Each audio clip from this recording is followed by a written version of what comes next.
Welcome back to Rockin Chair Reflections. I'm Charlene. Today's question is, why do I feel other people's emotions so strongly? When I hear this question, I often think it says as much about the person asking as it does about me.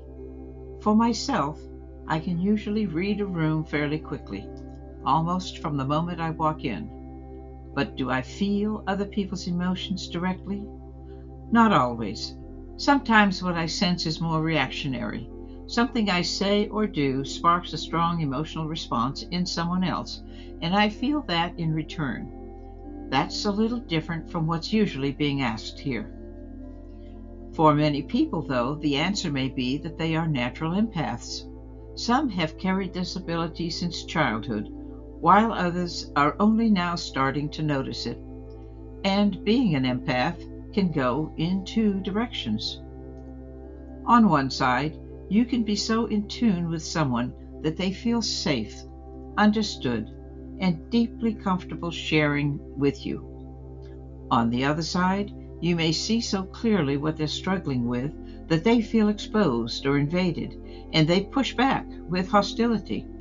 It's a fine line to walk. The bigger challenge is that being so sensitive can drain your own energy and sense of autonomy. You want to help, maybe even save the world, but that longing can become its own personal struggle for balance. That's why boundaries matter. Sometimes that means limiting your exposure to those whose emotions overwhelm you. With strangers, this may be as simple as not being around them. With loved ones, it's much harder, but even then, it's possible. One practice I suggest is creating a period of private time within your home that everyone understands and respects. Protect that time as yours. Other approaches will depend on your life, your relationships, and your needs.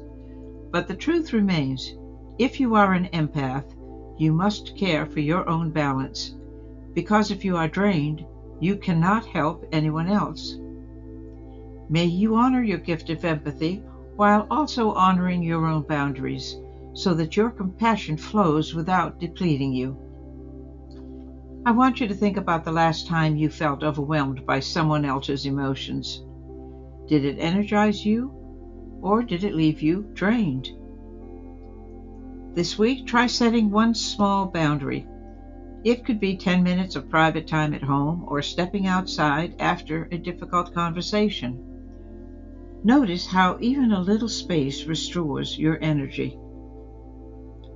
Empathy is a gift, but without boundaries, it becomes a burden. Protect your energy so you can keep sharing your compassion. Our next question will be, what's the most surprising message you've ever received from Spirit? I hope you will join us and maybe even subscribe to my Rockin Chair Reflections. Until then, thank you for listening.